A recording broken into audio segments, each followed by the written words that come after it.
Yo, Instagram, I want to drop some words. This video is about sovereignty and it's about leadership. And there are two big questions I have for you right now. First of all, what is true? And second of all, what should you do? What's true? What should you do? Now, it's a personal answer. This is my suggestion to you. What is true? What is really true? What is really going on here?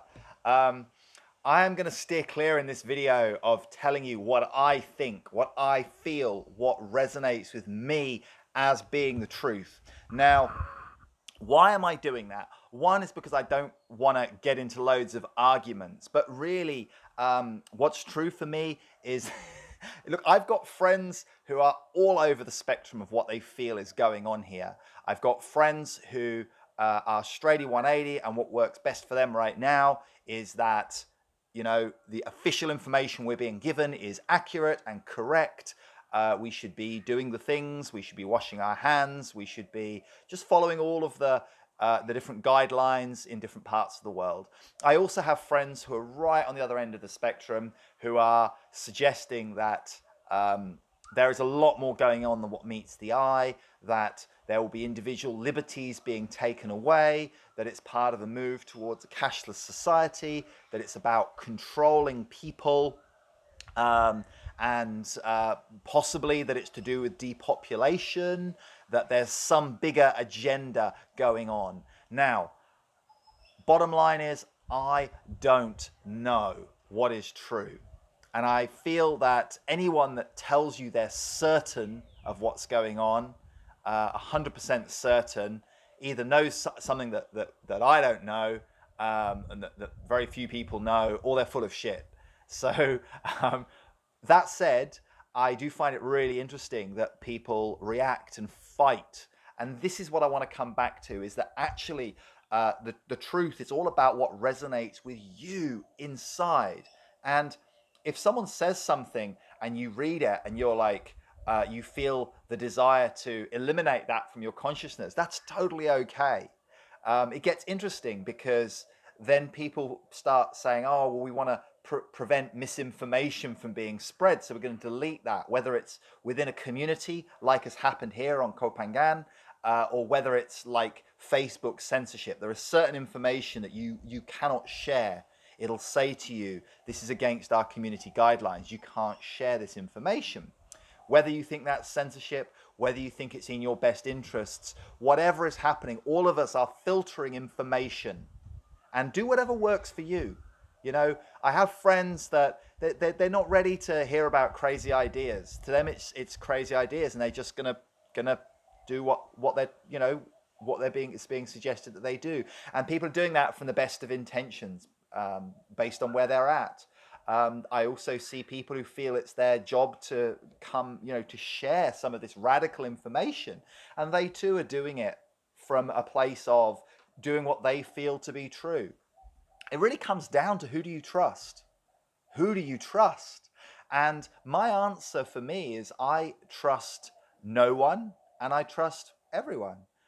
There is no one that I trust to tell me what's true for me. Yeah? Only me. Only I am the only one who really knows what's true for me. And that's what sovereignty is. Because I'm an individual. I'm not the same as everyone else.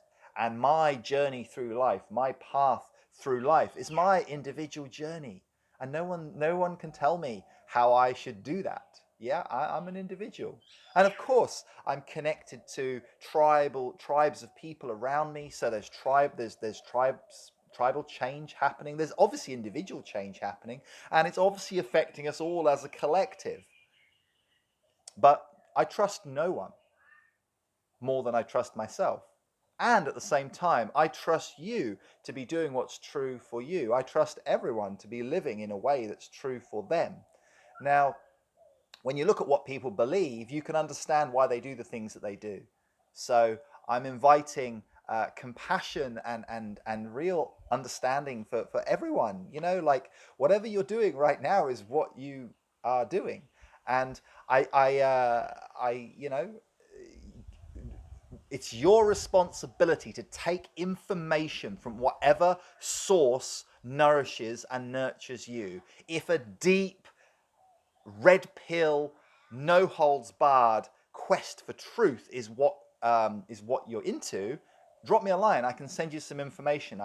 It's not hard to find. You can start to find this information and be open to it. And if not, then there's no right and wrong. So who do you trust? It's a really important question. Do you trust scientists? I'm going to suggest that you are a scientist in your own life. And I am, and no one knows more about me than I do. I know me, yeah, because that's my life, that's my research. And a scientist has to be open to things. You have to be open to new ideas to really be a scientist. If it's science, then it's open and curious, and you open yourself up to things. And if it's scientism, then you say it's like a religion. You say, well, science has already proven this is true or this is not true, therefore it can't be true. Well, for me, science is a system of inquiry. So, you're only as good as the science that you're using. So use good science. Be open. So what else did I want to say? I wanted to talk briefly about human design. Human design is the science of differentiation. And I'm a projector, and I'm here to be a guide. And right now, I just want to let you know, I am available. We can connect electronically one-to-one, or I'm probably going to put on some little group things to just to help people, because I have a deep, unshakable conviction, a deep knowing that I am right here now exactly where I need to be. And not only is everything okay, but it's going to be okay. Now, I'm okay with death. If I die, it's okay. I don't think I'm going to die in any time in the near future, but it's okay. So this is an opportunity, in this like what's true, and then what decisions do we make? Yeah, that's the second thread, and this is where human design can be very powerful to just allow us to trust ourselves. I'm a splenic projector, so I'm very good at sensing safety and danger and making decisions in the now. But, whatever your type is, it's all about trusting yourself. It's all about trusting you to make decisions that are correct for you. And our ultimate decision is to be healthy. Our first priority is to look after ourselves with our nutrition, with the people that we connect with our boundaries, to take good care of ourselves. So I just want to wrap up this video. I try and keep them short for Instagram. I want to wrap it up by saying, please do you. Discover what's true for you. You may already know what's true for you, but ultimately look after you. Make some decisions like, is there something that you've been wanting to do for a while? Maybe eliminating something from your diet, maybe giving up on drugs of illegal or prescription variety. Maybe it's beginning to be more open to relationships that nourish you. Maybe it's getting rid of something that isn't working for you in your life, to let go of being stressed about things, to spend more time in nature and breathing. I don't know what it is, but whatever it is for you, no more excuses. Get on and do that thing, because whether you need to take some fresh fruit and vegetables in your diet, organic ones, whether you need some vitamin C, whether you need some zinc, whatever it is, boost yourself, boost your immune system, let go of stress. And I'm hoping these are things that we can agree on that are a good idea anyway. I'm going to sign off for there, sending love, and we're not quarantined or locked down at this time here in Koh Phangan. People are being monitored coming onto the island, but who knows what's going to happen? The opportunity here, there is so much opportunity, and one opportunity is to get used to uncertainty and be in the moment and enjoy life here and now in whatever way feels true for you, and not to allow fear and doubt and negativity to take over your life. If you're struggling with those things, I am here, but right now I'm going to hit the beach, the wind's up, and it's time to go kite surfing. Big love, ciao.